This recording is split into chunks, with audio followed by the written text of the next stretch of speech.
Hey there, and welcome to Dark Creaky TV.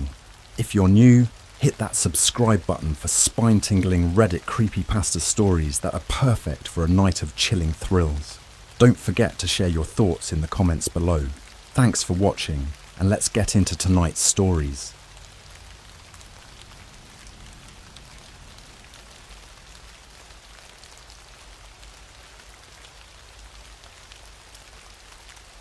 I played Ouija board in prison.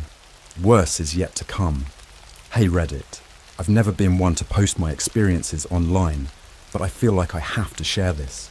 Maybe it's a warning, or maybe I just need to get it off my chest. Either way, here it goes. So, a bit of background. I'm in prison. Yeah, I screwed up. Big time.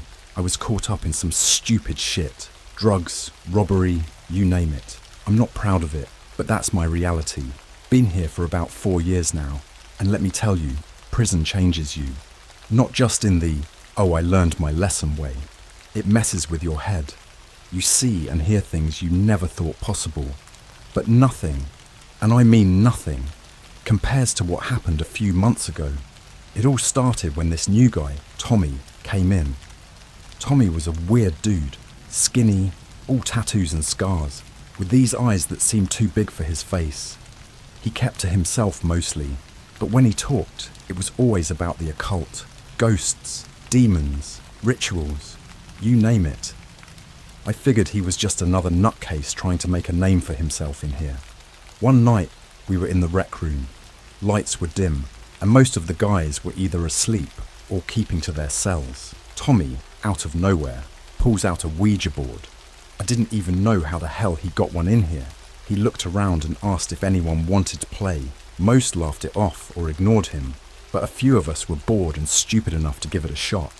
There were 4 of us, me, Tommy, Big Mike, and Sanchez. Big Mike was this huge dude, all muscle and anger. Sanchez was more of a quiet type, but had a reputation for being ruthless. We all sat around the Ouija board, Tommy leading the way. He lit a few candles he must have stolen from the kitchen, and the whole thing felt like a bad horror movie.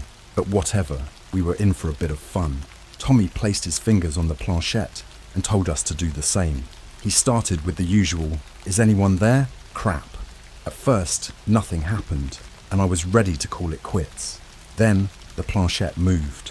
I swear, it wasn't me, and judging by the look on Big Mike's face, it wasn't him either. The planchette spelled out, "Yes." Tommy's eyes lit up with this crazy excitement. He asked who we were talking to, and it spelled out DEATH. I laughed it off, thinking one of the guys was messing with us. But the atmosphere changed. It got colder, and I swear the candles flickered in a way that wasn't normal. We kept asking questions, and the answers got more and more disturbing. It told us things about our pasts, things it shouldn't know. Sanchez's face went pale when it spelled out the name of his childhood dog, one he never mentioned to anyone. Big Mike was visibly shaking when it described his mother's last moments, something he never talked about. But then it got worse, much worse. Tommy asked it what it wanted. The planchette moved slowly, almost deliberately, to spell out BLOOD. That's when the lights flickered and went out completely. The room was pitch black, the only light coming from the dim candles. I felt a cold hand on my shoulder and nearly jumped out of my skin. But when I turned, no one was there. We decided to stop, but Tommy insisted we had to say goodbye, or the spirit wouldn't leave. We tried, but the planchette wouldn't move to goodbye. It was stuck in the middle of the board, no matter how hard we pushed. That's when the whispers started. Low, guttural voices that seemed to come from everywhere and nowhere at once. They were speaking in a language I didn't understand, but the tone was pure malice. Big Mike stood up, ready to bolt, but the door slammed shut on its own. We were trapped. I could feel the presence around us, pressing in, suffocating. The whispers grew louder, more frantic. The candles blew out, leaving us in complete darkness. That's when the screaming started. It wasn't any of us. It was coming from the walls, the ceiling, the very air around us. Human, but twisted and tormented, like souls in agony. Then, something grabbed me. I couldn't see it, but I felt it. cold, bony fingers digging into my arm. I screamed and tried to pull away, but it held tight. I wasn't the only one. I could hear Sanchez and Big Mike shouting, thrashing around in the dark. Tommy was laughing, a high, hysterical laugh that sent chills down my spine. The next thing I remember is waking up in the infirmary. They told us we'd been found unconscious in the rec room, the Ouija board shattered on the floor. No one believed our story. They thought we'd had some kind of collective hallucination, but the marks on my arm were real. Deep, red welts that took weeks to heal. Since that night, things haven't been the same. I hear whispers when I'm alone, see shadows moving in the corners of my vision, and Tommy, he's gotten worse. He doesn't sleep, just sits in his cell muttering to himself, eyes wide and unblinking. Whatever we contacted that night, it didn't leave. It's still here, waiting, watching, and I'm terrified of what's coming next. After that night, everything changed. The rec room incident was just the beginning. The other inmates started noticing things too. Doors slamming on their own, cold spots that would make your breath visible, even in the summer heat, and whispers that seemed to come from the shadows. But no one talked about it openly. It was like some unspoken rule to pretend nothing happened, to avoid acknowledging the fear gnawing at our sanity. One evening, about a week after the Ouija board incident, I was in my cell, trying to read. It was late, the usual time for lights out, and the prison was eerily quiet. Suddenly, the temperature dropped. I could see my breath in front of me, forming little clouds in the dark. My cell door creaked, and I felt that same bone-chilling presence I had felt in the rec room. I tried to convince myself it was just my mind playing tricks on me, but then I heard it. The unmistakable sound of scratching. Slow, deliberate, like nails on a chalkboard. It was coming from the wall next to my bed. I froze, too scared to move. The scratching grew louder, more insistent, until it was joined by that same guttural whispering. My heart pounded in my chest, and I could feel the cold sweat trickling down my back. I mustered the courage to call out, "Who's there?" My voice barely a whisper. The scratching stopped abruptly, replaced by a deep, malevolent chuckle that seemed to vibrate through the very walls. Then, a voice, low, raspy, and filled with malice, answered, "You summoned us. Now you belong to us." I jumped out of bed, backing away from the wall, and ran to the cell door. I banged on it, screaming for the guards, but no one came. The whispers grew louder, the chuckles more mocking.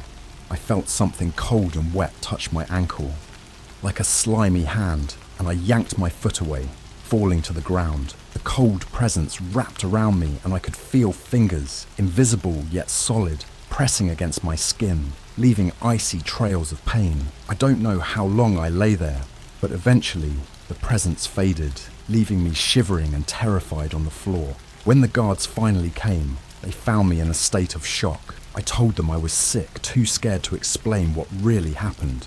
They took me to the infirmary, where I spent the next few days in a daze, replaying the events over and over in my mind.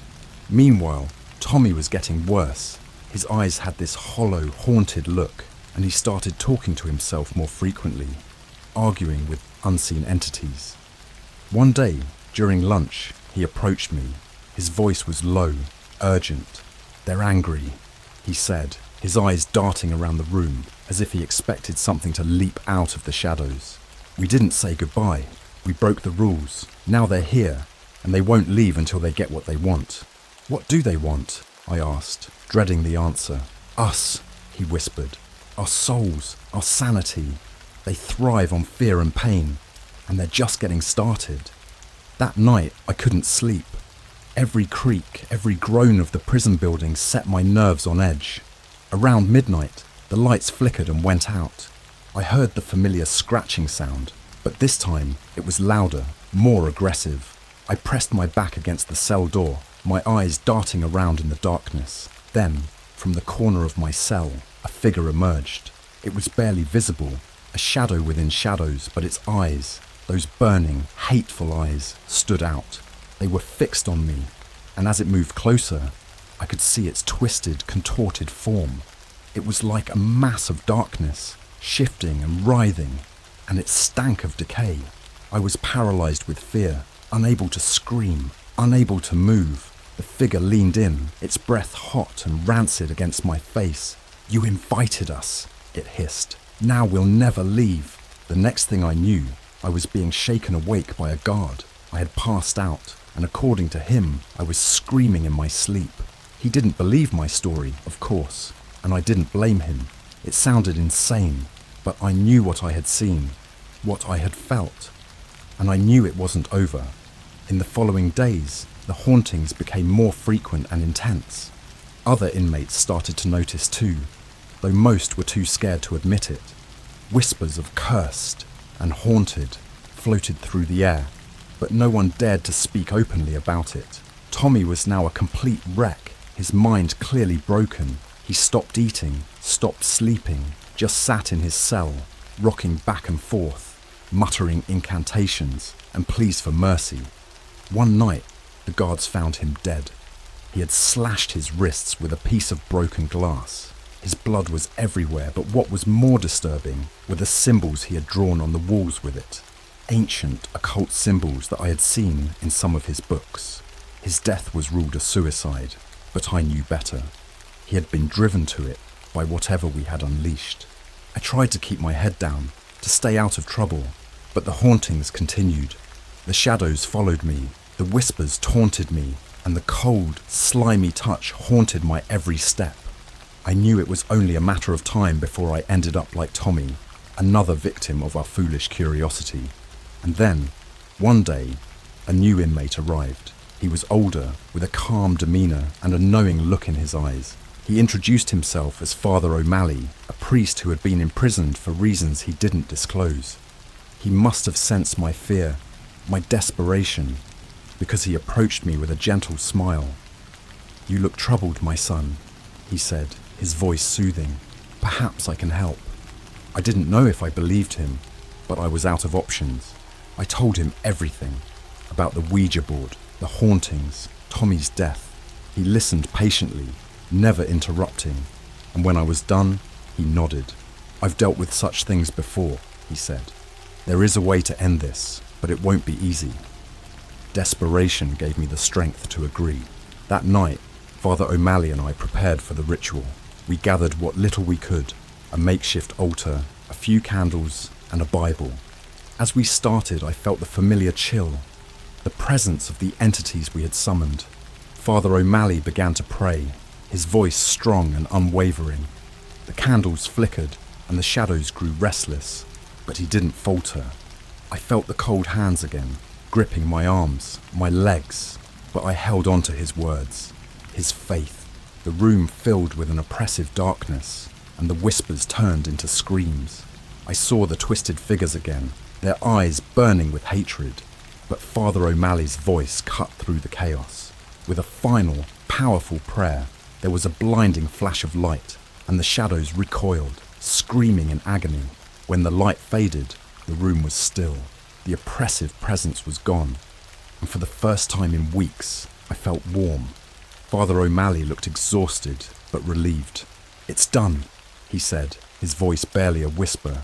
"They're gone." I wanted to believe him, to think that it was finally over. But deep down, I knew it wasn't that simple.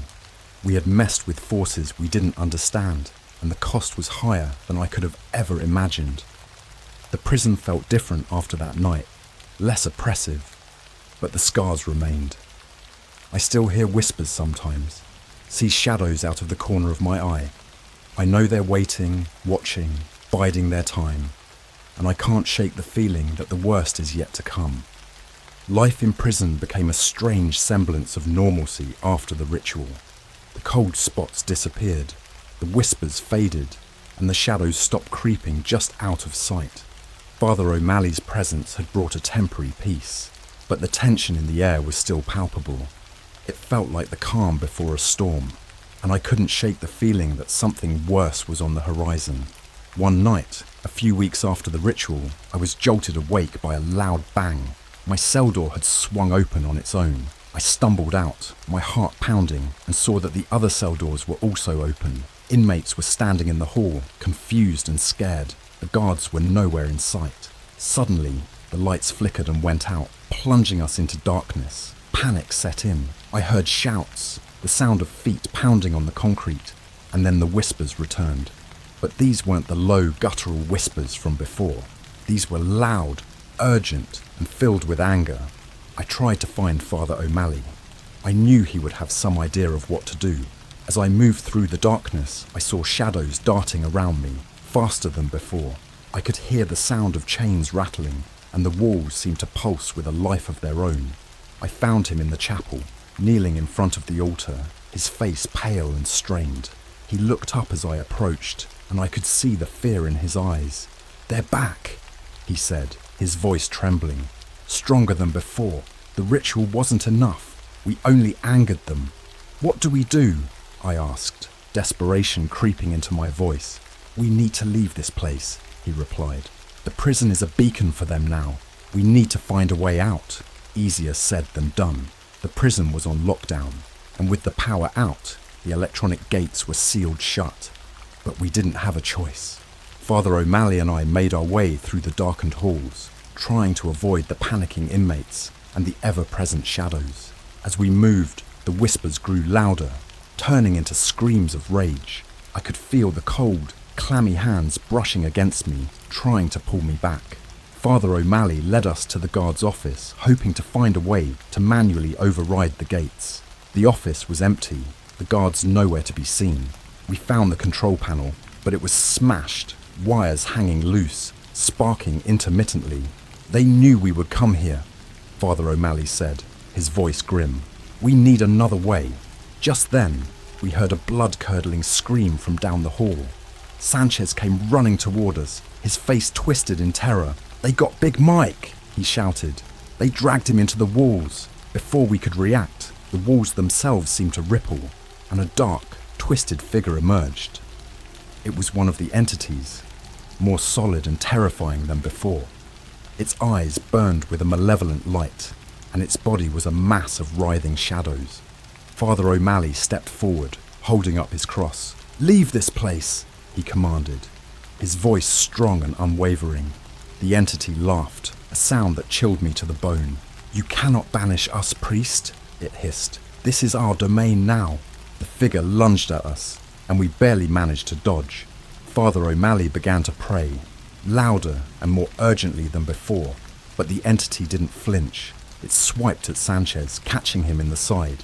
He screamed as dark, shadowy tendrils wrapped around him, pulling him into the wall. We were out of options. We had to get out, but every exit was blocked, and the entities were closing in. The walls seemed to close in on us, the air thick with malevolent energy. I could see more figures emerging, their eyes glowing with hate. Father O'Malley grabbed my arm. "The roof," he said. "It's our only chance." We raced to the stairs, the entities hot on our heels. The climb seemed to take forever, the stairs stretching on endlessly. Finally, we burst through the door onto the roof, the cool night air hitting us like a blessing. But we weren't safe yet. The entities were still coming, crawling up the walls, their eyes fixed on us with murderous intent. Father O'Malley began to pray again, his voice carried away by the wind. I looked around, desperate for any means of escape. Then I saw it, the fire escape. It was our only hope.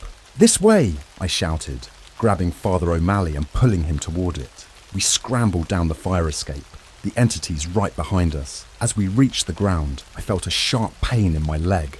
One of the entities had grabbed me, its shadowy fingers digging into my flesh. I kicked out, trying to break free, but its grip was like iron. Father O'Malley turned back, chanting a prayer, and the entity recoiled, its grip loosening just enough for me to pull away. We ran, not looking back, our only thought to get as far from the prison as possible. We didn't stop until we reached the edge of the woods, collapsing in exhaustion.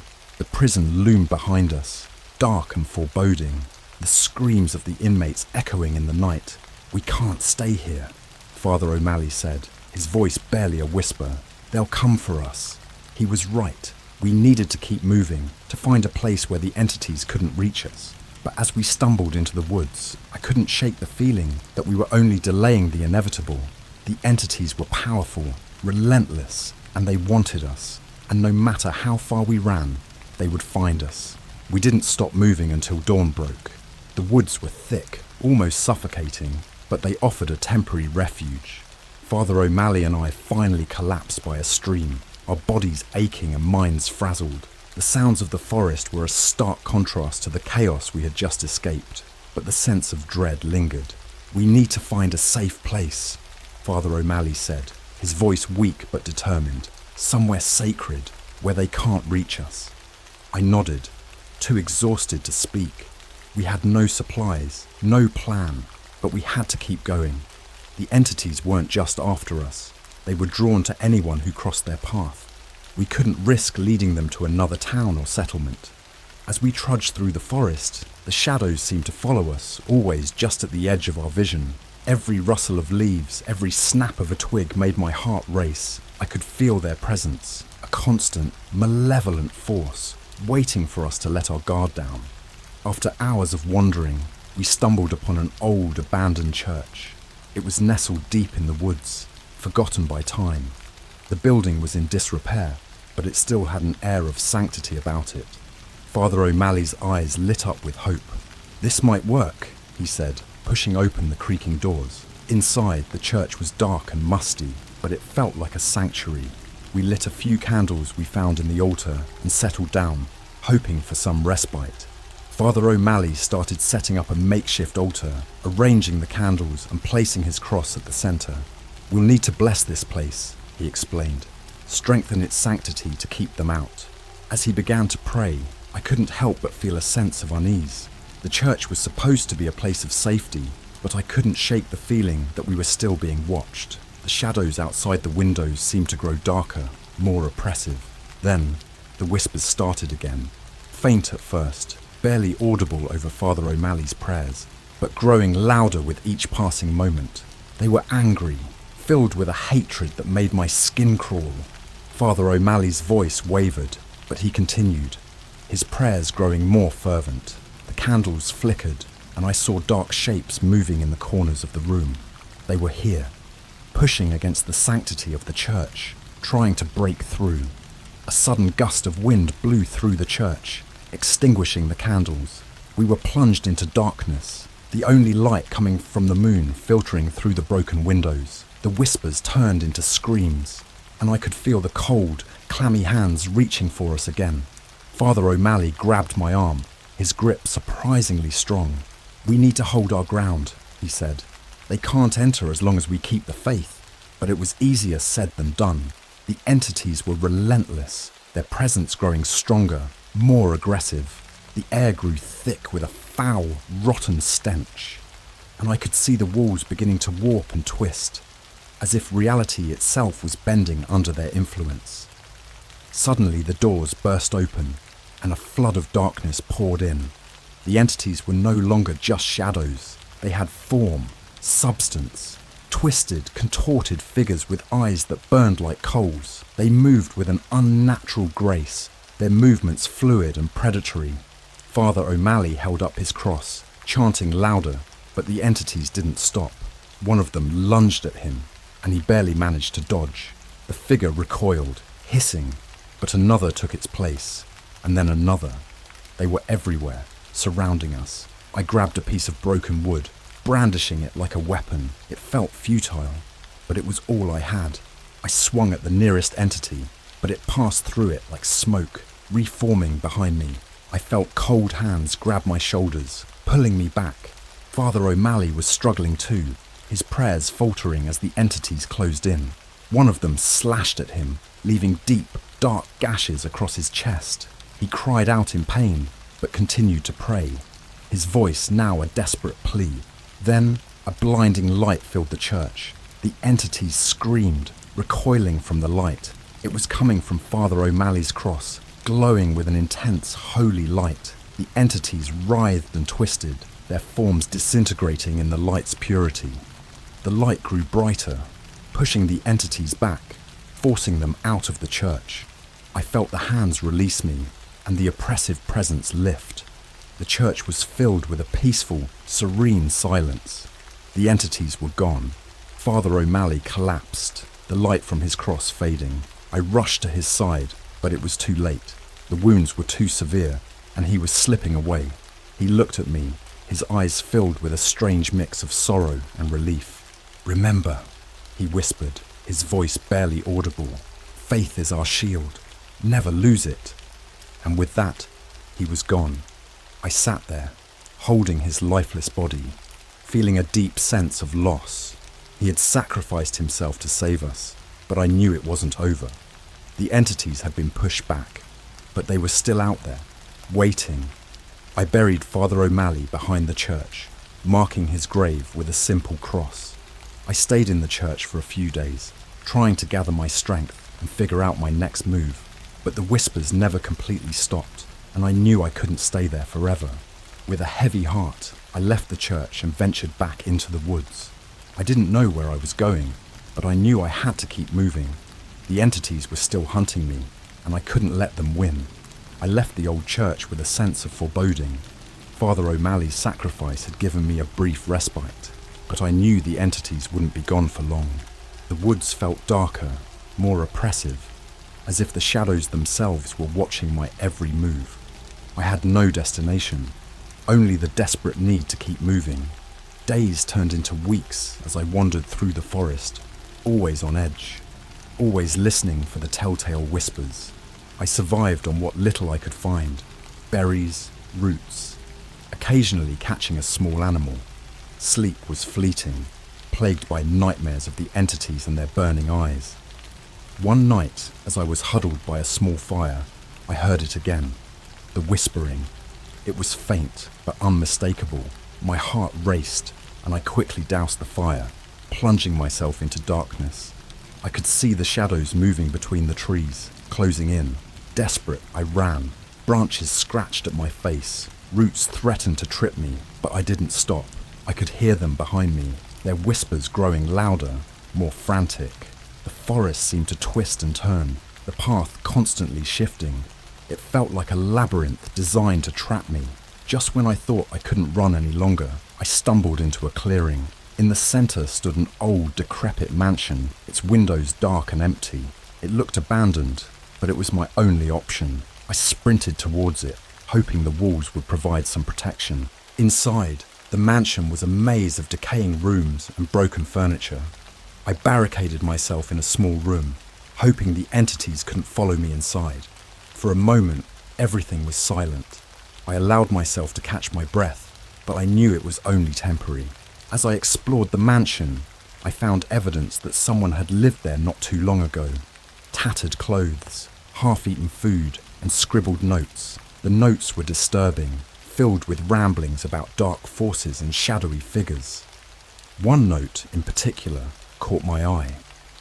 It mentioned a hidden room in the basement, a sanctuary against the darkness. With no other options, I made my way to the basement. The air grew colder as I descended, the stairs creaking under my weight. The basement was dark, the only light coming from a few broken windows near the ceiling. I searched the walls, feeling for any sign of the hidden room. Finally, my fingers found a loose brick. I pulled, and a section of the wall swung open, revealing a small, dimly lit room. It was filled with religious artifacts, crosses, holy water, and ancient texts. It looked like someone had tried to create a safe haven here. I stepped inside, and the door closed behind me with a heavy thud. The air was thick with the smell of incense, and the oppressive feeling from the rest of the mansion seemed to lift slightly. I felt a glimmer of hope, thinking I might finally be safe. But as I settled in, I noticed something strange. The religious artifacts were arranged in a specific pattern, almost like a ritual.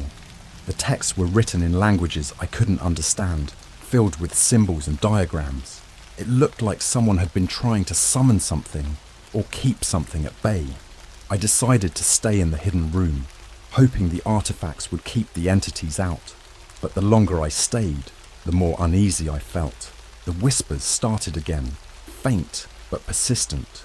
The shadows outside the room seemed to move on their own, twisting and contorting into grotesque shapes. One night, the whispers grew louder, more insistent. I could feel the presence of the entities pressing against the walls, trying to get in. The room felt smaller, the air thicker. I knew I couldn't stay here forever.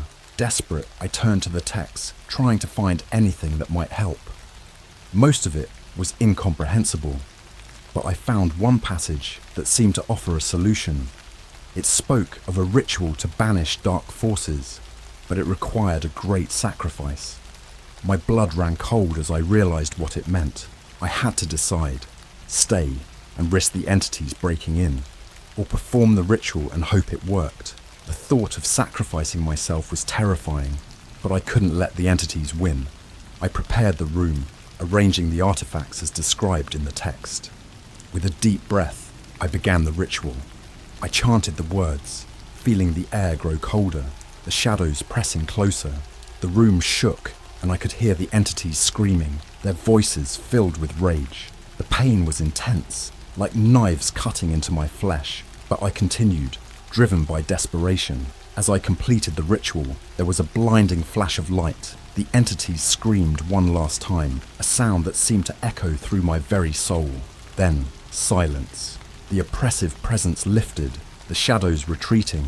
I collapsed to the floor, exhausted and in pain. The hidden room was still, the air calm. I had done it. The entities were gone, banished by the ritual. But I knew the cost. My strength was fading, my vision growing dark. As I lay there, I thought of Father O'Malley, of the prison, of the friends I had lost. I had fought to survive, to banish the darkness, but I knew I wouldn't make it out of the mansion. The ritual had worked, but it had taken everything I had. In my final moments, I felt a strange peace. The entities were gone, their whispers silenced. I had given my life to stop them, to protect others from their wrath. As darkness closed in, I hoped that it was enough.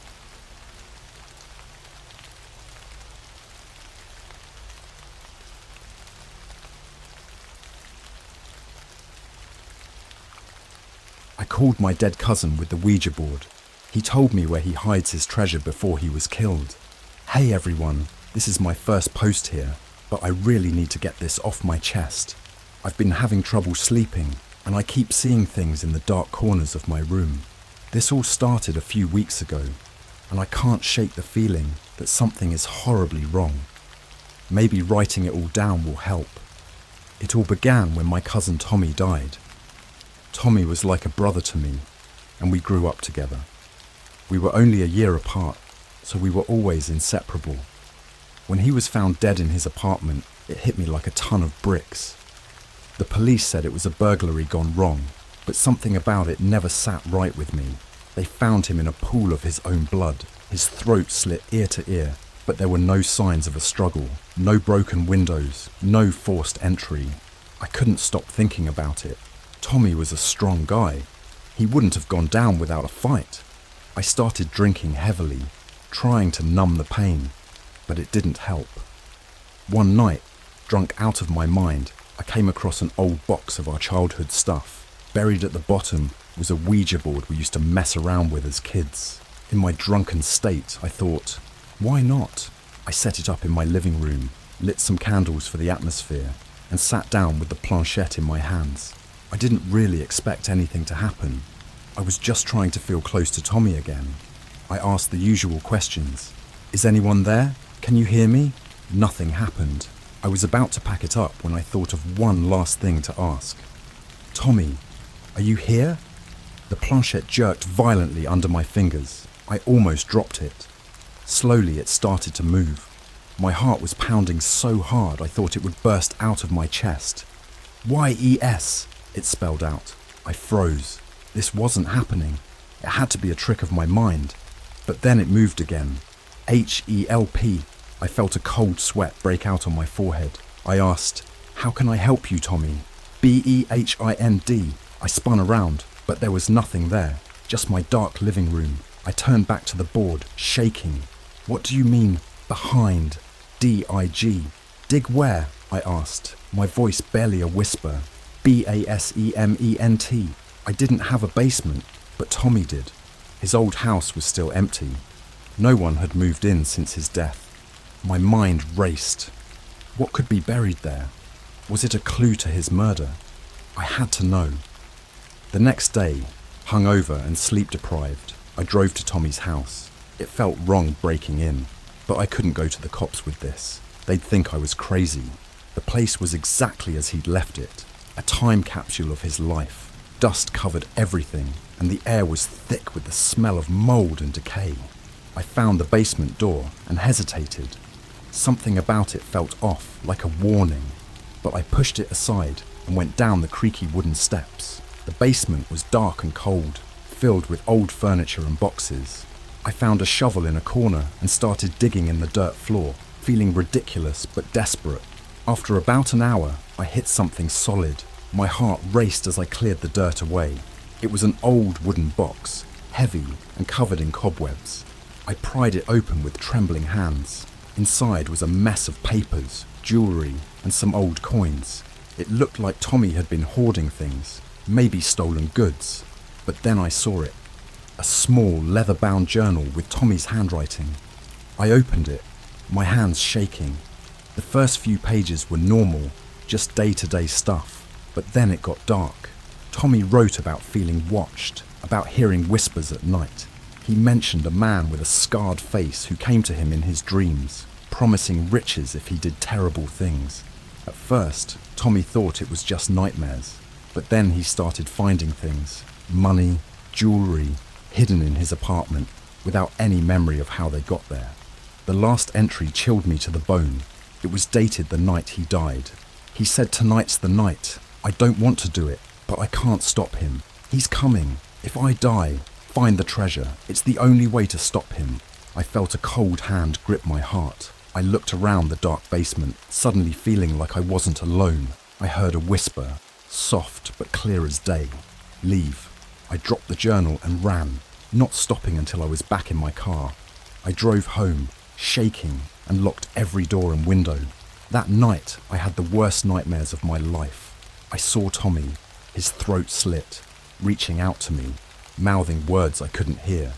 Behind him was a shadowy figure with a scarred face, smiling. When I woke up, I knew I had to go back. I had to find out what Tommy was trying to tell me. But something about that basement, it wasn't right, and I was terrified of what I'd find next. I don't know what to do. I need help, but who can I turn to? My friends think I'm losing it, and the cops won't believe me. If anyone has any advice, please let me know. I can't keep living like this. And if you're thinking about using a Ouija board, don't. Just don't. You might not like what you find. After that night, I couldn't shake the feeling of dread that clung to me. I kept seeing Tommy in my dreams, and every time, he'd look more desperate, more terrified. I knew I had to go back to his house and finish what I'd started, but the fear was overwhelming. For days, I stayed holed up in my apartment, jumping at every shadow, unable to sleep. One evening, after what felt like an eternity of torment, I decided to face my fears. I grabbed a flashlight and a crowbar, hoping they would give me some semblance of protection, and drove back to Tommy's house. The place looked even more foreboding than before, the windows like dark, empty eyes watching my every move. As I entered the house, a chill ran down my spine. The air was thick, almost tangible, like walking through a wall of ice. I made my way to the basement door, my heart pounding in my chest. I had to know what Tommy had hidden down there. I had to find the treasure and maybe, just maybe, find some peace. When I reached the bottom of the steps, I noticed something I hadn't before. A small door in the far corner, partially hidden behind a stack of old boxes. It was padlocked. My curiosity piqued. I used the crowbar to pry the lock off. The door creaked open, revealing a narrow, dusty passageway. The smell hit me immediately. A mix of rot and something else, something metallic. I shone my flashlight down the passage, illuminating a series of strange symbols carved into the walls. They looked ancient, sinister, like something out of a nightmare. I took a deep breath and stepped inside. The air grew colder with every step, and the symbols seemed to pulse in the dim light. At the end of the passage was another door, this one slightly ajar. I pushed it open and almost gagged. The room was small, barely more than a closet. but the sight inside was enough to make my blood run cold. Bones, human bones, scattered across the floor. Some were old, yellowed with age, while others looked disturbingly fresh. In the centre of the room was a makeshift altar, covered in dried blood and adorned with more of those strange symbols. On the altar was a small, ornate box. I knew I should have turned and run, but something compelled me to open it. Inside, I found a key, intricately carved and heavy in my hand. There was also a note written in Tommy's handwriting. "The key to the truth," it read. "Find the hidden room, behind the false wall." I felt a cold hand on my shoulder and spun around, but there was nothing there. My heart raced as I backed out of the room, my flashlight flickering.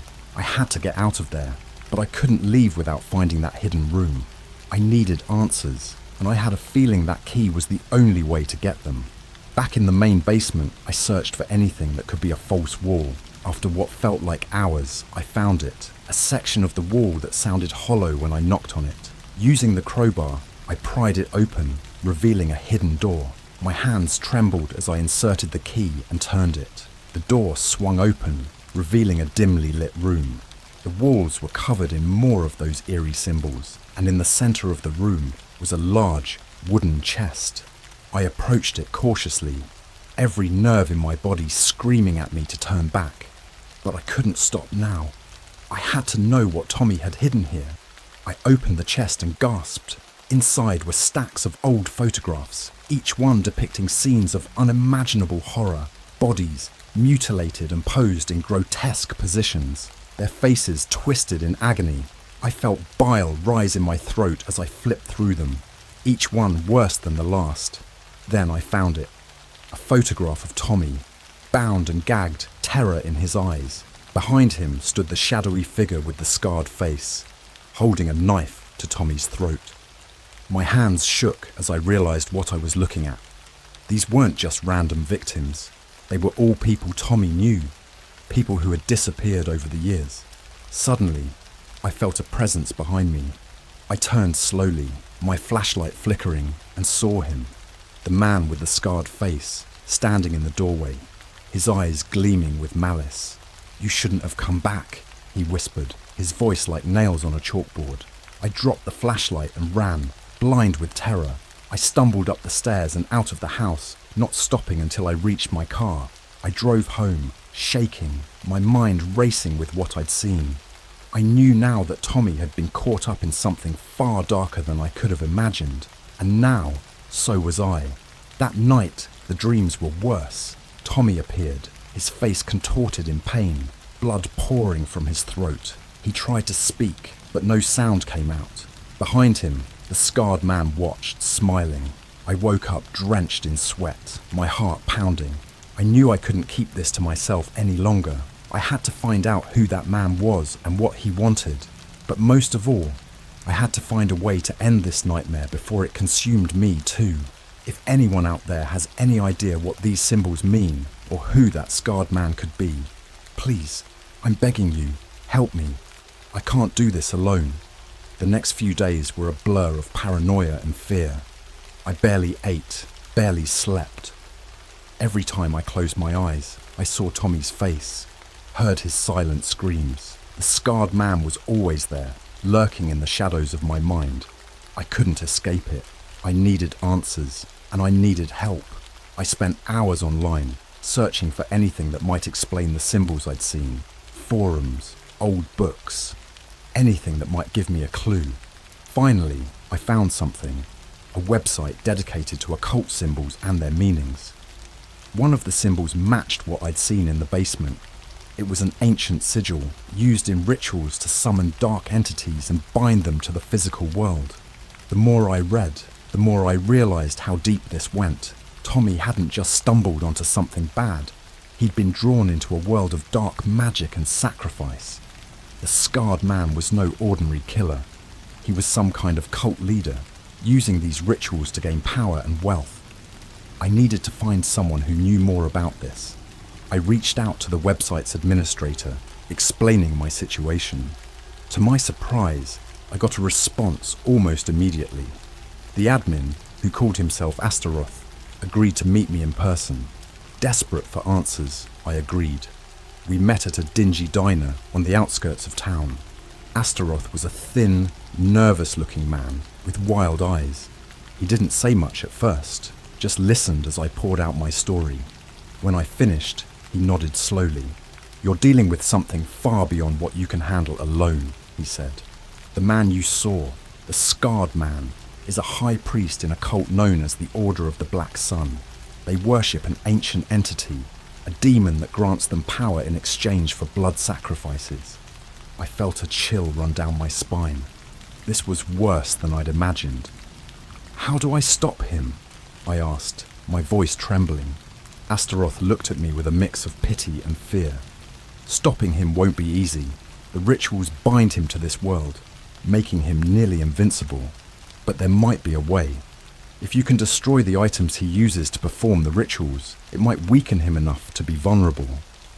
He handed me a list of items: a dagger, a chalice, a book bound in human skin. "These are the artifacts that anchor his power. Destroy them, and you might have a chance." Armed with this knowledge, I returned to Tommy's house. The fear was still there, but now it was mixed with determination. I wouldn't let Tommy's death be in vain.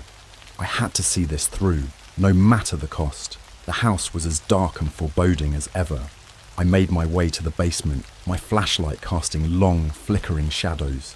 The hidden room was still there, the chest of horrors waiting. I avoided looking at the photographs, focusing instead on finding the artifacts. The dagger was the first thing I found, hidden beneath a loose floorboard. It was old, its blade stained with rust and dried blood. I felt a shiver as I picked it up, imagining the lives it had taken. Next was the chalice, sitting on the altar in the small hidden room. It was made of some dark metal, cold and heavy in my hands. The book was the hardest to find. I searched every inch of the basement, growing more frantic by the minute. Finally, I found it, tucked away in a corner, almost as if it were hiding from me. The cover was indeed made of human skin, the pages filled with strange dark symbols. My stomach churned as I flipped through it, the air around me growing colder with each page. I took the artifacts outside, my hands trembling. Astaroth had told me that fire was the only way to destroy them. I built a makeshift pyre in Tommy's backyard, dousing it with gasoline. As I lit the match, a sense of dread washed over me. This was it. There was no turning back now. The flames roared to life, consuming the artifacts. I watched as the dagger twisted and melted. The chalice crumbled to ash. The book screamed as it burned, the air filling with a horrid stench. I felt a wave of nausea but forced myself to stay and watch until the fire burned out. As the last embers died, I felt a strange calm. It was over, or so I thought. That night, the dreams returned with a vengeance. Tommy was there, but this time he wasn't alone. The Scarred Man stood behind him, his eyes burning with hatred. "You think you've won?" he hissed. "This is far from over." I woke up gasping for air, my body covered in sweat. I knew now that destroying the artifacts had only angered him. I had weakened his hold, but he was still out there, and he was coming for me. I had one final hope. Astaroth had mentioned a ritual, a way to banish the Scarred Man and the demon he served. It was risky, dangerous, but it was my only chance. I needed to perform it at the site of the original ritual, in Tommy's basement. I gathered the supplies Astaroth had given me: candles, salt, a vial of holy water, and a piece of Tommy's clothing. The next night, I returned to the house, my heart pounding. I set up the ritual circle in the basement, following Astaroth's instructions to the letter. As I lit the candles and sprinkled the salt, I felt a presence, a cold, malevolent force watching me. I began the incantation, my voice shaking. The air grew colder, the shadows deepening. I could feel the Scarred Man drawing closer, his hatred palpable. As I finished the ritual, the candles flickered and went out, plunging the room into darkness. For a moment, there was silence. Then I heard it, a low, guttural growl coming from the shadows. I turned, my flashlight barely piercing the darkness. The Scarred Man stood at the edge of the circle, his eyes glowing with fury. "You cannot stop us," he snarled. "We are eternal." I threw the holy water at him, and he screamed, his flesh sizzling. For a moment he seemed to waver, his form flickering. I reached for Tommy's shirt, the final part of the ritual. As I held it up, the scarred man lunged at me, his hands like claws. There was a blinding flash of light, and then everything went black. When I came to, I was lying on the basement floor, the candles extinguished. The air was warm, the oppressive cold gone. I looked around, but there was no sign of the scarred man. The ritual had worked. He was gone. But as I made my way back upstairs, I couldn't shake the feeling that this wasn't over. I had banished the scarred man, but the demon he served was still out there, and I knew that as long as it existed, I would never be truly safe. Tommy's death had opened a door to something dark and terrible. I had managed to close it, but the scars it left would never fully heal. I would always be looking over my shoulder, waiting for the shadows to return. For now, all I could do was try to move on, to live my life and honour Tommy's memory. But I knew that somewhere, in the dark corners of the world, the Order of the Black Sun was still out there, waiting for their chance to strike again. And I would be ready. In the weeks following the ritual, I tried to piece my life back together. The nightmares had lessened, but they never fully disappeared. Every now and then, I'd see Tommy's face, his silent plea for help, and the scarred man's malevolent grin. I couldn't escape the feeling that I was being watched, that something dark still lingered just out of sight. One night, I got a call from an unknown number. Hesitating, I answered. A distorted voice crackled through the line. "You think you're safe, but you're not. The Order knows who you are. We will find you." The line went dead, leaving me shaking with fear. I knew I couldn't stay in my apartment any longer. I packed a bag with essentials, grabbed my car keys, and drove to the only place I could think of, my parents' cabin in the woods, miles away from the nearest town. I hadn't been there in years, but it was secluded and off the grid. It felt like my only chance to lay low and figure out my next move. The cabin was exactly as I remembered it, a small rustic retreat surrounded by dense forest. I spent the first few days settling in, trying to calm my nerves. The solitude was both comforting and unsettling. At night, the woods came alive with sounds, rustling leaves, distant animal calls, and sometimes something that sounded almost human. One evening, as I was sitting on the porch, I heard footsteps approaching. They were slow, deliberate, and they sent a chill down my spine. I grabbed the baseball bat I kept by the door and stepped outside, my heart pounding. "Who's there?" I called into the darkness. No response. The footsteps stopped. I strained my ears, trying to catch any sound, but there was nothing but the whispering wind. After what felt like an eternity, I went back inside, locking every door and window. That night, I couldn't sleep. I lay in bed, staring at the ceiling, listening to the silence. Around 3 a.m, I heard it again, the footsteps, closer this time. They circled the cabin, slow and deliberate. I got up, clutching the bat, and crept to the window. Peering out, I saw a shadow moving just beyond the tree line. It was too dark to make out any details, but I could feel its eyes on me. I stayed up until dawn, the footsteps eventually fading away. When the first light of morning broke through the trees, I felt a small sense of relief. But I knew I couldn't stay here forever. The Order had found me, and it was only a matter of time before they made their move. Desperate for help, I reached out to Astaroth again. I told him about the phone call, the footsteps, the sense of being watched. He agreed to come to the cabin, bringing with him a friend who specialized in protection rituals. When they arrived, I felt a glimmer of hope. Maybe they could help me end this once and for all. Astaroth's friend, a woman named Lydia, set to work immediately. She walked the perimeter of the cabin, muttering incantations and sprinkling a mixture of salt and herbs. Inside, she set up protective wards, placing candles and symbols in strategic locations. Astaroth and I watched, the air thick with anticipation. As night fell, Lydia completed the ritual. "This should keep them out," she said, her voice firm. "But we need to be vigilant. They won't give up easily." We settled in for the night, the atmosphere tense. The hours passed slowly. every creak and rustle making my heart race. Around midnight, the temperature dropped suddenly. The candles flickered, casting eerie shadows on the walls. Lydia's face grew pale. "They're here," she whispered. I grabbed the bat, Astaroth clutching a dagger. We moved to the center of the cabin, surrounded by the protective symbols. The air grew heavy, oppressive. I felt a presence, cold and malevolent, pressing in on us. The first attack came without warning. The windows shattered, and a black mist poured in, swirling around us. Lydia began chanting, her voice strong despite the fear in her eyes. The mist recoiled, but then a figure stepped through the broken window. The scarred man. He looked more grotesque than ever, his face a mask of twisted flesh and hatred. "You cannot escape us," he hissed.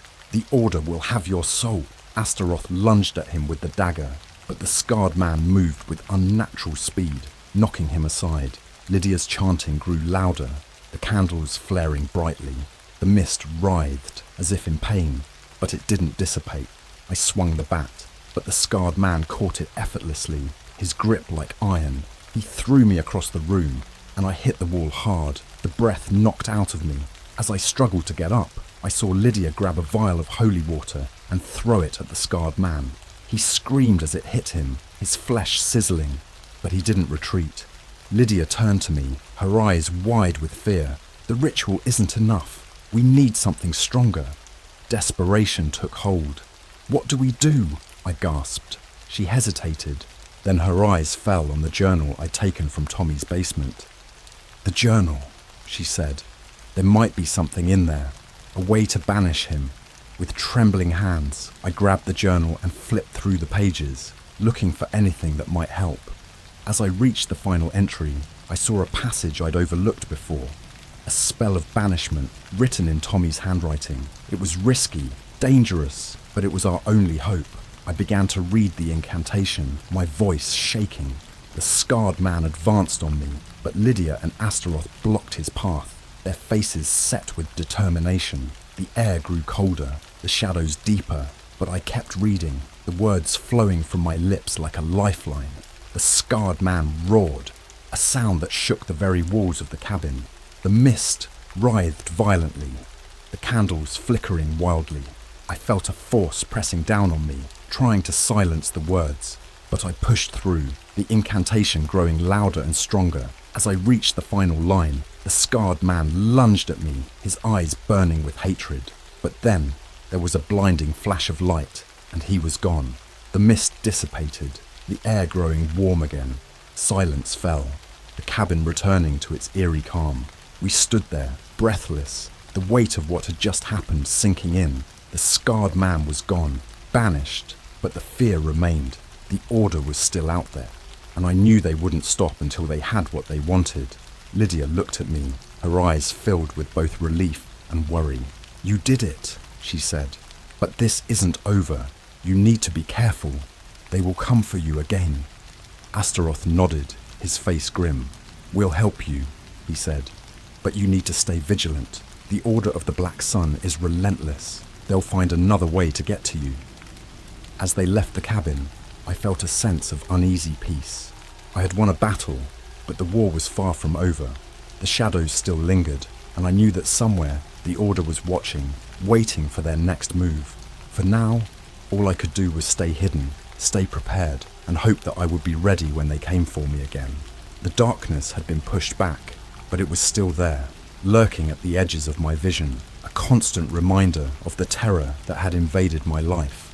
The days turned into weeks, and I remained on high alert.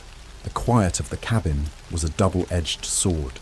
It offered a sense of isolation from the horrors I'd faced, but it also made every sound, every creak, feel like a prelude to another attack.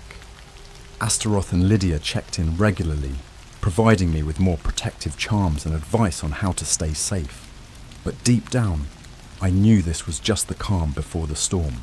One evening, as the sun dipped below the horizon and the forest around me grew dark, I felt it again, that sense of being watched. The hairs on the back of my neck stood up, and a cold sweat broke out on my skin. I went to the front porch and scanned the tree line, but saw nothing. Still, the feeling persisted. gnawing at the edges of my sanity. I decided to call Lydia. Her phone rang and rang, but there was no answer. Astaroth's line went straight to voicemail. Panic began to set in.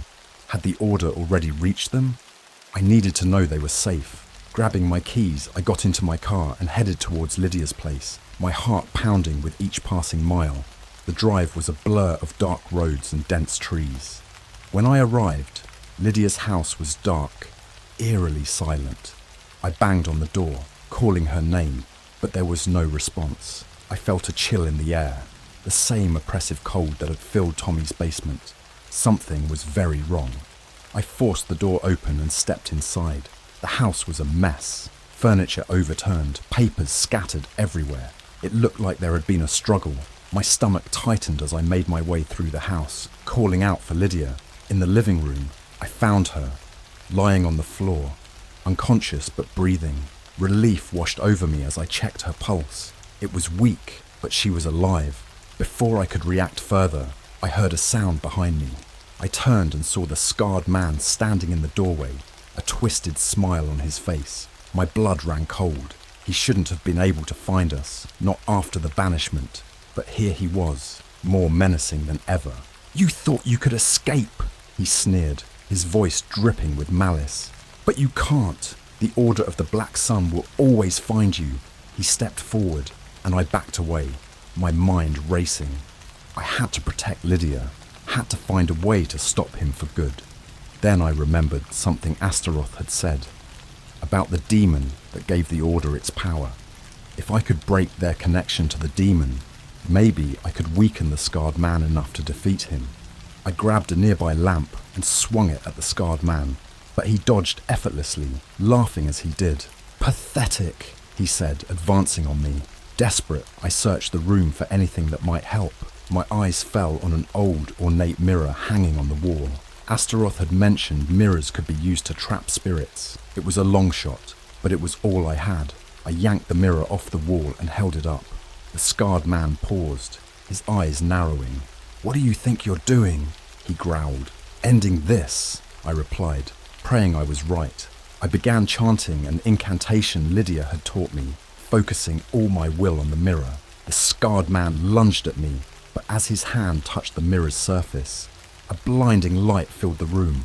He screamed, his body convulsing as the mirror seemed to pull him in, the light growing brighter and hotter. With a final, agonizing howl, the scarred man disappeared into the mirror. The light faded, leaving me trembling and breathless. I set the mirror down carefully, its surface now smooth and reflective, no trace of the horror it had just absorbed. I turned my attention back to Lydia, who was starting to come around. Her eyes fluttered open, and she looked at me with confusion and relief. "What happened?" she whispered. "He's gone," I said, my voice shaking. "I trapped him in the mirror. It's over." But even as I said it, I knew it wasn't truly over. The Order was still out there, and their connection to the demon meant they would keep coming. I helped Lydia to her feet, and we left her house, heading back to the cabin. We needed to regroup to figure out our next steps. When we arrived, Astaroth was waiting for us. He looked haggard, but relieved to see us alive. "I felt a disturbance," he said. "The scarred man is gone, isn't he?" I nodded. "But the Order is still out there. We need to find a way to break their connection to the demon for good," Astaroth agreed. "We need to perform a binding ritual, something strong enough to sever their link. It won't be easy, and it will require a powerful focus, something that holds a deep connection to their past rituals." I knew what he meant. The journal. It had been a key part of Tommy's descent into this nightmare, and it could be the key to ending it. We prepared for the ritual, gathering the necessary items and setting up the protective circle in the cabin's main room. As we began the ritual, the air grew heavy, charged with energy. Astaroth and Lydia chanted in unison, their voices blending into a powerful harmony. I held the journal in the center of the circle, feeling its weight, its history. The candles flickered, and the shadows deepened. I felt a presence, dark and menacing, pushing against our circle, but we held firm, the chant growing louder, more insistent. The journal began to glow, its pages fluttering as if caught in a storm. Suddenly, a voice boomed through the room, filled with rage and pain. "You cannot destroy us! We are eternal!" The cabin shook, the walls creaking under the force of the demon's wrath. But we didn't stop. We kept chanting, pushing back against the darkness. The journal grew hotter in my hands, the light blinding. With a final deafening roar, the presence shattered and the room fell silent. The journal crumbled to ash and the oppressive weight lifted. We had done it. We had severed the Order's connection to the demon. Exhausted, we collapsed in the circle, the realization sinking in. The threat was over, but the scars remained. Tommy's death, the horrors we'd faced, they would haunt us forever. But we had survived, and we had stopped the Order from claiming any more lives. As the first light of dawn broke through the cabin's windows, I felt a sense of peace for the first time in months. We had faced the darkness and won, and though the shadows would always linger, I knew we could face them together. For Tommy, and for all the others who had fallen to the Order of the Black Sun, we had fought back the night and found a way to live in the light once more.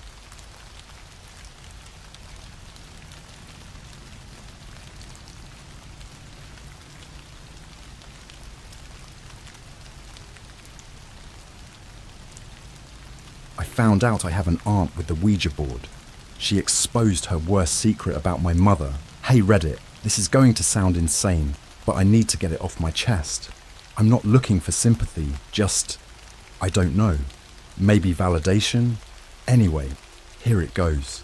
So, I've always been a bit of a skeptic when it comes to the paranormal. Ghosts, spirits, all that stuff seemed like BS to me. But a few months ago, something happened that changed everything. I don't know if it was real or if my mind was just playing tricks on me, but it's haunted me ever since. It all started when my friend Jake brought over a Ouija board to my place one night. We were bored, drinking a bit, and thought it would be a laugh. The thing looked ancient, with its faded letters and creepy artwork.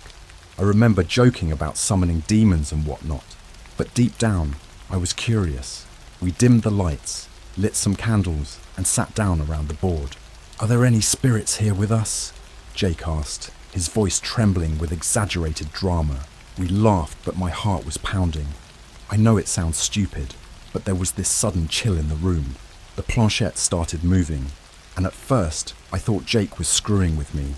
It spelled out yes. We laughed it off and asked a few more questions, getting random, nonsensical answers. But then something strange happened. The planchette started moving faster, almost aggressively. "Who are you?" I asked, trying to mask the unease in my voice. The planchette spelled out Lily. I froze. My mum's name is Lily. Jake looked at me, confused. "Okay, this is getting weird," he said. I asked, "Are you trying to reach Lily?" The board spelled out yes again. "Is there something you want to say to her?" I asked, my voice shaking. Danger. I felt a knot form in my stomach. Jake was looking seriously freaked out now. We both were, but I couldn't stop. I had to know more. "What kind of danger?" I asked. SECRET. At this point, I was done. I pushed the planchette away and stood up. Jake tried to laugh it off, but it was clear he was as unnerved as I was. We put the board away and decided to call it a night. A few days later, I couldn't stop thinking about it. What secret? What danger? I decided to do some digging into my family history. My mum had always been tight-lipped about her past, and I never questioned it much. But now, I needed to know. I went through old photo albums, documents, anything I could find. That's when I discovered something I'd never seen before. A faded, yellowing photograph of my mum as a teenager, standing next to a woman who looked almost identical to her. On the back, someone had written Lily and Anna, 1978. I didn't know who Anna was, but she had to be family. I showed the photo to my mum, and her face went pale. "Where did you find this?" she asked, her voice barely a whisper. "In the attic," I said. "Who's Anna?" My mum took the photo and stared at it for what felt like an eternity. Then she said, "Anna is my sister. We haven't spoken in years." I didn't know what to say. I had an aunt I'd never heard about. Why had she been hidden from me? "Mum, why didn't you ever tell me about her?" I asked. She looked at me with this haunted expression and said, "Because some things are better left buried, Alex, for your own good." That night I couldn't sleep. My mind was racing with questions. Why was Anna a secret? What had happened between them? I needed answers, and I knew the only way to get them was to find Anna. I tracked her down through some old records and finally got her address. She lived a few towns over, in a run-down house that looked like it hadn't been maintained in decades. The windows were cracked, the paint was peeling, and the yard was overgrown with weeds. I knocked on the door, my heart pounding in my chest. An elderly woman opened the door. She had the same piercing blue eyes as my mum, but there was something off about her.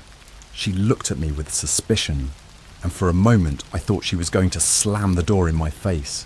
"Who are you?" she asked. "I'm Alex, Lily's son," I said. Her eyes widened in shock. She stood there frozen, before finally stepping aside to let me in.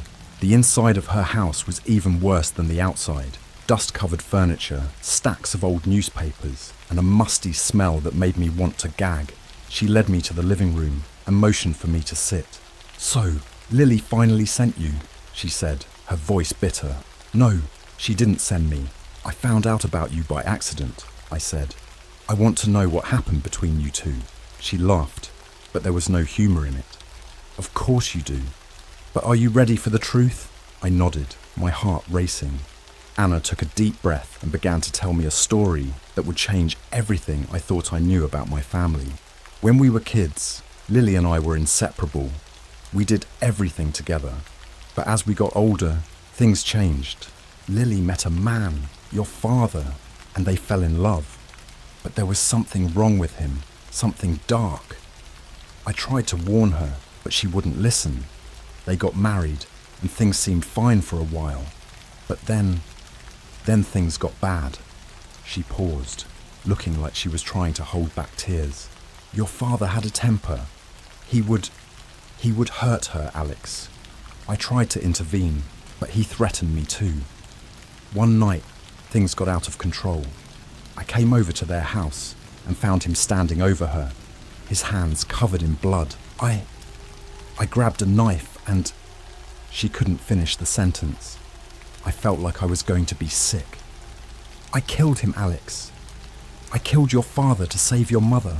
We buried his body in the woods and never spoke of it again. Lily couldn't live with the guilt, so she cut ties with me.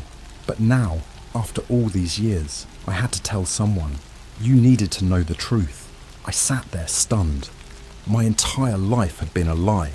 My father wasn't the man I thought he was, and my mother had been hiding a dark secret for decades. I thanked Anna for telling me and left, my mind reeling. When I got home, my mum was waiting for me. She didn't say anything, just hugged me tightly. We sat in silence, both knowing that things would never be the same. I couldn't stop thinking about what Anna had told me. The image of my father, covered in blood, kept replaying in my mind. I felt sick, betrayed, and utterly lost. I needed more answers, and I knew my mum was the only one who could give them to me. The next morning, I confronted her. "Mum, we need to talk." She looked exhausted, like she hadn't slept at all. She sighed and motioned for me to sit down. "I knew you'd find out eventually," she said softly. "Why didn't you tell me?" I asked, trying to keep my voice steady. "Why keep this a secret for so long?" She stared at the floor, her hands trembling. "I thought I was protecting you. You were so young when it happened. I didn't want you to grow up with that kind of darkness hanging over you." "But it did hang over me," I said. "Even if I didn't know the details, I always felt like there was something wrong, something you weren't telling me. And now I know." She nodded, tears streaming down her face. "I'm so sorry, Alex. I thought I was doing the right thing. I didn't know what to say." The anger and hurt were overwhelming. I got up and left the house, needing to clear my head. I walked aimlessly for hours, trying to process everything. My mum had been living with this horrific secret for years, and it had destroyed her. But why had she never reached out to Anna for help? Why had she chosen to suffer in silence? Later that night, I returned home, determined to get more answers. I found my mum sitting in the living room, staring at an old photo album. She looked up as I entered, her eyes red and puffy from crying. "There's more, isn't there?" I asked, my voice barely above a whisper. She nodded. "Yes, there's something else you need to know." She flipped through the photo album, stopping at a picture of a little girl who looked just like me. "This is Anna's daughter, Emily," she said. I frowned. I didn't know she had a daughter. "She doesn't anymore," my mum said, her voice breaking. "Emily went missing when she was 5. They never found her." I felt a chill run down my spine. "What happened?" My mum took a deep breath. "After your father, after what happened, Anna became obsessed with finding out what had happened to Emily. She thought there was some connection, some clue in the woods where we buried your father.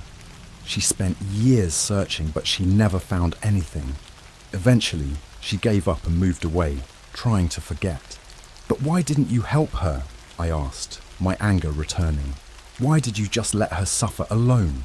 "Because I was scared, Alex," she said, her voice trembling. "I was scared that if we dug too deep, we'd find something even worse, something that we couldn't handle. I thought it was better to let sleeping dogs lie." I couldn't believe what I was hearing. My mother had let her sister suffer alone, all because she was too scared to face the truth. I felt a surge of anger and disgust. I needed to get out of there, to clear my head. I went back to Anna's house the next day. She looked surprised to see me but invited me in. I told her what my mum had said about Emily, and she nodded sadly. "I spent years looking for her," she said. "I went to the police, hired private investigators, even tried psychics, but nothing. It was like she just vanished into thin air." "I want to help," I said. "I can't just leave things like this." Anna looked at me, her eyes filled with a mixture of hope and despair. "There's something I never told your mum," she said. "Something I found in the woods, near where we buried your father." She led me to a small, dusty room at the back of the house. She rummaged through some old boxes and pulled out a small, worn journal. I found this buried under a pile of leaves. It belonged to a man named Samuel. He used to own the land where your father is buried. I took the journal and opened it. The pages were filled with strange symbols and ramblings about dark rituals and sacrifices. My heart pounded as I read about the man's obsession with summoning spirits and demons. One entry caught my eye. It talked about a ritual to summon a spirit using the blood of an innocent child. I looked up at Anna, horrified. "Do you think this has something to do with Emily?" Anna nodded, tears streaming down her face. "I've always suspected it, but I was too afraid to tell anyone, too afraid of what it might mean." I felt a surge of determination. "We need to find out what happened. We need to put this to rest, once and for all." Anna nodded, her face set with grim resolve. "We'll start in the woods. Maybe there's something we missed, something that can give us answers." That night, we gathered flashlights and shovels and headed to the woods, the place where my father was buried. The air was thick with tension, and every rustle of leaves made my heart jump. We found the spot where Anna had buried him, marked by a small weathered cross. We started digging, the sound of our shovels echoing in the silent night. After what felt like hours, we hit something solid. I bent down and brushed away the dirt, revealing a small metal box. My hands shaking, I pried it open. Inside was a collection of old photographs, letters, and a small blood-stained dress. My heart sank as I realized it must have belonged to Emily. I looked at Anna, who was sobbing uncontrollably. As we went through the contents of the box, we found a letter addressed to my mum. It was from my father, written just before his death. In it, he confessed to everything, the abuse, the lies, and his involvement in Emily's disappearance. He had used her in one of his sick rituals, hoping to gain power and control over my mum. I felt like I was going to be sick. My father had not only been a monster to my mother, but had also taken the life of an innocent child. I looked at Anna, who was shaking with rage and grief. "We need to take this to the police," I said, my voice barely above a whisper. Anna nodded. But first, we need to lay Emily to rest. She deserves that much. We buried the dress and the photographs next to my father's grave, marking it with a small cross. As we stood there, I felt a strange sense of closure. We had uncovered the truth, and now we could begin to heal. But as we turned to leave, I couldn't shake the feeling that something was watching us. The hairs on the back of my neck stood up, and I felt a cold shiver run down my spine. I looked around, but there was nothing there, just the dark, silent woods. We headed back to Anna's house in silence, both of us lost in our own thoughts. When we got there, I called my mum and told her everything. She broke down in tears, apologizing over and over for keeping the truth from me. That night, I couldn't sleep. I kept thinking about the journal, about the rituals and the dark secrets my father had hidden. I knew that this wasn't over. There were still questions that needed answers, and I was determined to find them. But for now, I was content with the small victory we had achieved. We had uncovered the truth, and we had given Emily a proper resting place. It was a start, and for the first time in a long time, I felt a glimmer of hope. I woke up the next morning, feeling a little lighter, but the weight of everything I'd learned still pressed down on me. I couldn't shake the feeling that there was more to uncover. My father's journal haunted me, and the idea that he'd performed dark rituals gnawed at my mind. I needed to know more. I decided to go back to Anna's house to see if she knew anything else. When I arrived, she was sitting on her porch, staring off into the distance.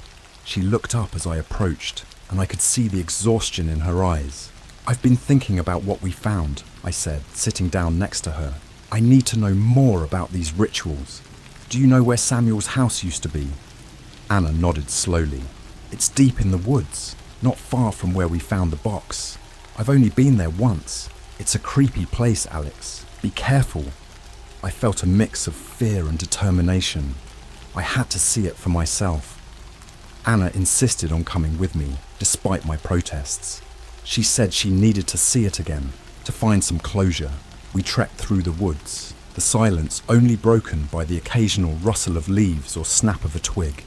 The deeper we went, the darker and more oppressive the forest became. It felt like we were being swallowed whole. Eventually, we came upon the remains of an old, dilapidated cabin. The roof had caved in, and the walls were covered in vines and moss. The air was thick with the smell of decay. I felt a chill run down my spine as we approached. Inside, the cabin was a mess of broken furniture and scattered papers. It looked like no one had been there in decades. Anna pointed to a trapdoor in the corner of the room. "That leads to the basement," she said, her voice trembling. "That's where Samuel did his rituals." I hesitated for a moment before lifting the trapdoor. A musty, damp smell hit me as I peered into the darkness below. I turned on my flashlight and started down the rickety stairs, Anna following close behind. The basement was even creepier than the cabin. The walls were covered in strange symbols, and there were shelves filled with old books and jars of who knows what. In the center of the room was a large stone altar, stained with what looked like dried blood. I felt my stomach churn. Anna pointed to a small chest in the corner. "That's where he kept his most important items." I walked over and opened the chest. Inside were more journals, similar to the one we'd found, and a few ancient-looking artifacts. One journal, in particular, caught my eye. It was bound in dark leather and had a symbol on the cover that matched the ones on the walls. I opened it and started reading. The journal detailed Samuel's descent into madness, his obsession with summoning spirits, and the rituals he performed to gain their favor. The entries became more and more erratic, describing how he would sacrifice animals and eventually children to appease the spirits. My heart raced as I read about a specific ritual that required the blood of an innocent to open a gateway to another realm. Samuel believed that this would grant him unimaginable power. The final entry mentioned that he had found the perfect sacrifice, a little girl who had wandered too far from home. I felt a cold dread wash over me. Emily, my father, had continued Samuel's work, using his own daughter in a twisted attempt to gain power. I looked at Anna, who was silently crying, her face a mask of pain and horror. "We need to destroy this place," I said, my voice shaking. "We can't let anyone else find this." Anna nodded. We gathered the journals and artifacts, taking them outside. I found some old gasoline cans in a shed nearby and doused the cabin with fuel. As I lit the match, I felt a strange sense of satisfaction. The flames quickly consumed the old wood, and we watched as the cabin burned to the ground. As the fire died down, I turned to Anna. "Do you think this is over?" She shook her head. "I don't know, Alex, but we've done what we can. The rest is up to the universe." We walked back to Anna's house in silence. I felt like a weight had been lifted, but I knew there was still more to uncover. That night, I couldn't sleep. The images from Samuel's journal haunted me. I kept thinking about the rituals, the sacrifices, and the dark power my father had sought. The next morning, I decided to visit the local library to see if I could find any more information about Samuel and his rituals. I spent hours combing through old newspapers and records, but there was little mention of him. It was like he had been erased from history. Just as I was about to give up, I found a small article from the late 1800s. It mentioned a series of disappearances in the area, all linked to a man named Samuel Blackwood. The article described him as a recluse who dabbled in the occult. It said he was eventually driven out of town by an angry mob, but no one knew what had happened to him after that. I felt a chill run down my spine. Samuel had been practicing his dark arts for decades, and my father had somehow gotten involved. The more I learned, the more questions I had. Why had my father been drawn to this? What had he hoped to achieve? I knew I couldn't stop now. I needed to get to the bottom of this, to uncover the full truth about my family's dark past. I went home and started going through my father's old things, hoping to find some clue that would explain his actions. In a dusty box in the attic, I found a stack of letters addressed to my father. They were from Samuel, written in a shaky, almost illegible hand. The letters spoke of their shared interests, their plans to perform the rituals, and their belief that they could gain unimaginable power. One letter, in particular, stood out. It was dated a few days before my father's death. In it, Samuel mentioned that he had found a way to complete the ritual without the need for a blood sacrifice. He claimed to have discovered a hidden book that contained the final piece of the puzzle. I knew I had to find this book. It might hold the answers I was looking for, the key to understanding my father's obsession. But where could it be? I decided to visit the local antique shops, hoping that someone might have come across it. After hours of searching, I finally found a small, dusty shop on the outskirts of town. The owner was an old man with a thick accent and a knowing smile. "I'm looking for a book," I said. "It's supposed to contain information about dark rituals. Do you have anything like that?" The man's smile faded, and he looked at me with a mixture of curiosity and concern. "You're not the first to come looking for such a book," he said, "but I warn you, it's dangerous." "I need to know," I insisted. "Please." He sighed and led me to a back room. There, on a shelf covered in dust, was a small leather-bound book with a symbol on the cover that matched the one in Samuel's journal. I reached out to take it, but the man grabbed my arm. "Be careful," he said. "Some knowledge is better left unknown." I nodded and took the book. As I left the shop, I felt a strange sense of foreboding. I knew I was getting closer to the truth, but I also knew that what I found could change everything. Back at home, I opened the book and began to read. The pages were filled with detailed descriptions of rituals, sacrifices, and dark magic. As I read, I felt a growing sense of dread. This was the missing piece, the final part of the puzzle that my father and Samuel had been searching for. The book described a ritual that could open a gateway to another realm, allowing the practitioner to gain immense power. It required a series of complex steps, including the use of specific artifacts and the recitation of ancient incantations. The final step involved a blood sacrifice, but there was an alternative, a way to complete the ritual using the life force of the practitioner instead. I realized that my father had planned to sacrifice himself to complete the ritual. He had believed that by doing so, He could protect our family and gain the power he desired, but something had gone wrong. Anna had intervened, and the ritual had been left incomplete. I felt a strange mix of emotions, anger, sadness, and a deep sense of loss. My father had been driven by his obsession, and it had destroyed him. But now I knew the truth, and I could finally put an end to this dark chapter of our family's history. I gathered the book, the journals, and the artifacts we had found, and took them to the local authorities. I explained everything, and they promised to investigate further. I knew it wouldn't bring back those who had been lost, but it was a start. As I walked out of the police station, I felt a sense of closure. The darkness that had haunted my family for generations was finally being brought to light. It was over, or so I thought. That night, as I lay in bed, I felt a strange presence in the room. The air grew cold, and I heard a faint whispering. I sat up, my heart pounding, and saw a shadowy figure standing at the foot of my bed. It was my father. He looked at me with eyes full of sorrow and regret. "I'm sorry," he whispered. "I tried to protect you, but now it's too late." Before I could respond, he vanished, leaving me alone in the darkness. I knew then that the past would never truly be gone, and the shadows of our family's secrets would always linger. But for now, I was determined to move forward, to live my life without the weight of those dark secrets hanging over me. The journey had been long and terrifying, but I had faced the truth and survived, and that, at least, was something. The next few days were a blur. I tried to go back to my normal routine, but the memory of my father's ghost haunted me. Every shadow seemed darker, every noise louder. I couldn't shake the feeling that something was watching me. Anna called me one morning, her voice trembling with fear. "Alex, you need to come over. There's something you need to see."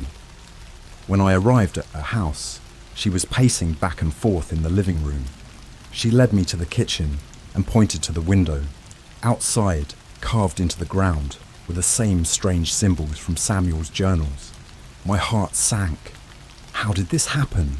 I asked, my voice barely above a whisper. "I don't know," Anna said.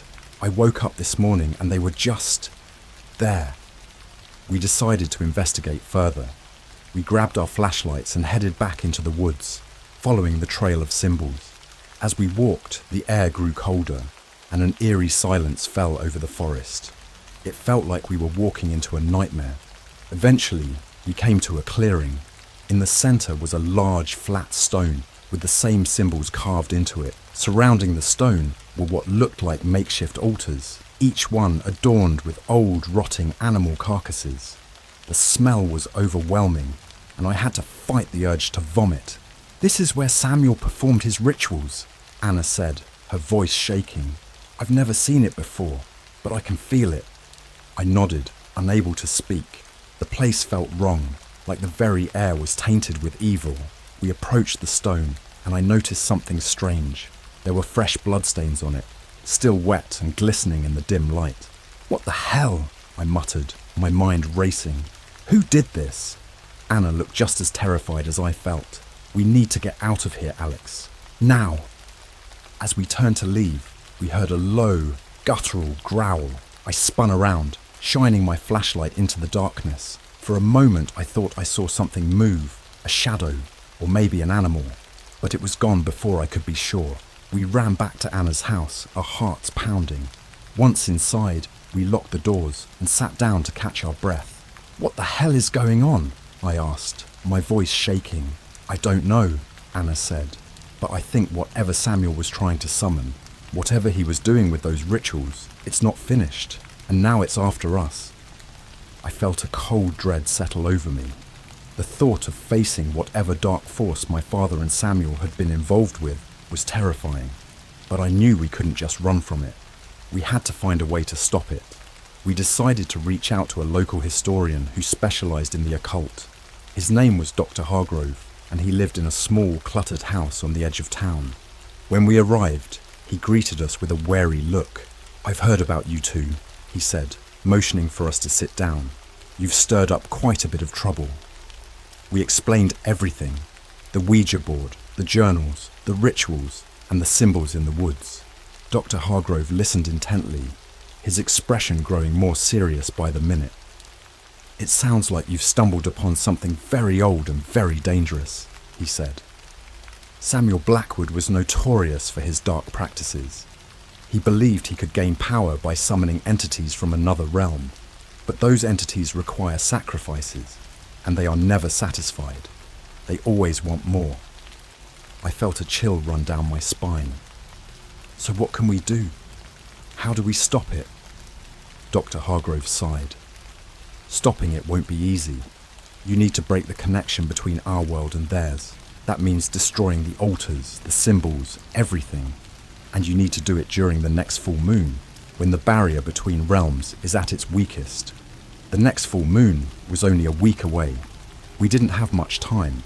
Dr. Hargrove gave us a list of supplies we would need: salt, sage, candles, and a few other items. He also gave us a book of incantations that could help protect us. The week passed in a blur of preparation. We gathered the supplies, memorized the incantations, and mentally prepared ourselves for what lay ahead. The night of the full moon, we headed back to the woods, our hearts pounding with fear and determination. When we reached the clearing, the air was thick with tension. The altars looked even more grotesque in the moonlight, and the symbols seemed to pulse with a malevolent energy. We lit the candles and began sprinkling salt around the perimeter of the clearing. As we recited the incantations, a low, guttural growl echoed through the woods. The ground beneath us began to tremble, and a dark, shadowy figure emerged from the trees. It was tall and twisted, its eyes glowing with an unnatural light. We continued chanting, our voices trembling with fear. The figure moved closer, its presence suffocating. I felt a cold hand grasp my shoulder, and for a moment I thought I was going to be pulled into the darkness. But then, the symbols on the ground began to glow with a bright white light. The figure let out a piercing scream and recoiled, its form flickering like a dying flame. With a final desperate effort, we completed the incantation, and the figure dissolved into the night, leaving only silence in its wake. We stood there, trembling and exhausted, but alive. The connection had been broken, and the dark force banished. We gathered the remains of the altars and burned them, watching as the flames consumed the last remnants of Samuel's twisted legacy. As we made our way back to Anna's house, I felt a sense of relief. The nightmare was finally over, but I knew that the scars would remain, a reminder of the darkness that had once haunted our family. Anna and I promised to stay in touch, to support each other as we tried to rebuild our lives. We had faced the darkness together, and we had survived, and that, at least, was something. But as I lay in bed that night, I couldn't shake the feeling that we hadn't seen the last of the shadows. There was a lingering sense of unease, a whisper in the back of my mind that warned me the darkness was never truly gone. I knew that our journey was far from over. The days following our confrontation in the woods were eerily calm. Anna and I kept in touch, but we both sensed an undercurrent of unease that we couldn't quite shake. The nightmares began to creep back into my sleep, vivid and horrifying. In these dreams, I was always back in the woods, surrounded by those symbols, the dark figure lurking just out of sight. One night, a particularly disturbing dream jolted me awake. I saw Emily, Anna's daughter, standing at the edge of the woods, her eyes wide with fear. She reached out to me, her mouth moving as if she was trying to say something, but no sound came out. Then the shadowy figure emerged, pulling her back into the darkness. I woke up drenched in sweat, my heart racing. I knew I couldn't keep these nightmares to myself, so I called Anna the next morning. She sounded exhausted, as if she had been experiencing the same restless nights. "Alex, I think there's something we missed," she said. "Something still feels wrong." I agreed and suggested we meet up to go over everything one more time. When I arrived at her house, she had already laid out all the materials we had gathered, the journals, the letters, and the book of incantations. We pored over them for hours, looking for anything we might have overlooked. It was then that we found it. Hidden in the back of one of Samuel's journals was a small, folded piece of paper. It contained a final ritual, one that Samuel had never completed. The instructions were cryptic, but it seemed to involve a final confrontation with the entity he had been trying to summon.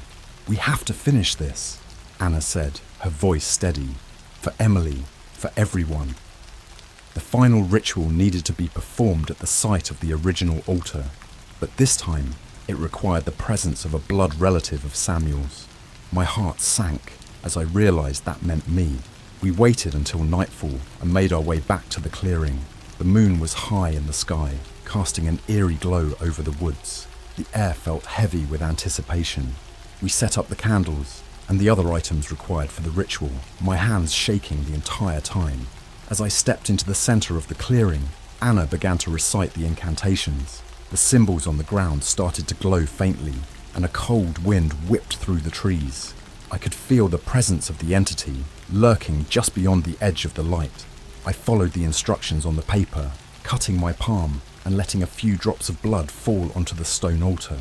The ground trembled, and the dark figure materialized before us, its form more defined than ever. It let out a low, menacing growl that echoed through the night. Anna continued chanting, her voice growing louder and more urgent. The figure seemed to struggle against an unseen force, its eyes fixed on me with an intensity that made my skin crawl. Suddenly, the ground beneath the figure began to crack and split, a blinding light pouring out from the fissures. The entity let out a deafening scream, its form flickering and dissolving into the light. I felt a powerful force pull at me, threatening to drag me into the abyss along with it. Just when I thought I couldn't hold on any longer, the light enveloped the figure entirely, and it vanished with a final, agonizing scream. The ground stopped shaking, and the symbols faded back into the earth. The air was still. The oppressive weight lifted. Anna and I stood there, panting and trembling. The clearing was silent, save for the sound of our ragged breaths. It was over. The darkness had been banished. We gathered our things and made our way back to Anna's house, both of us too exhausted to speak. As we sat in her living room, the reality of what we had just done began to sink in. "Do you think it's really over?" Anna asked, her voice barely above a whisper. I nodded, though a part of me still felt uncertain. "I think so, but we need to be vigilant, just in case." The following weeks were a time of healing and reflection. Anna and I continued to support each other, slowly rebuilding our lives. The nightmares became less frequent, and the sense of unease gradually faded. One afternoon, while sorting through some old photographs, I found one of Emily that I had never seen before. She was smiling, her eyes bright with happiness. I showed it to Anna, and for the first time in what felt like forever, she smiled too. "Thank you, Alex," she said, "for everything." As I left her house that day, I felt a sense of closure. The darkness that had haunted our family was finally behind us. We had faced our fears and emerged stronger for it. But as I walked through the quiet streets, I couldn't help but glance over my shoulder, half expecting to see a shadow lurking in the corners. I knew that the past would always be a part of me, but I was determined not to let it define my future. And so I moved forward, carrying the lessons of our ordeal with me. The darkness had tried to consume us, but in the end, we had triumphed.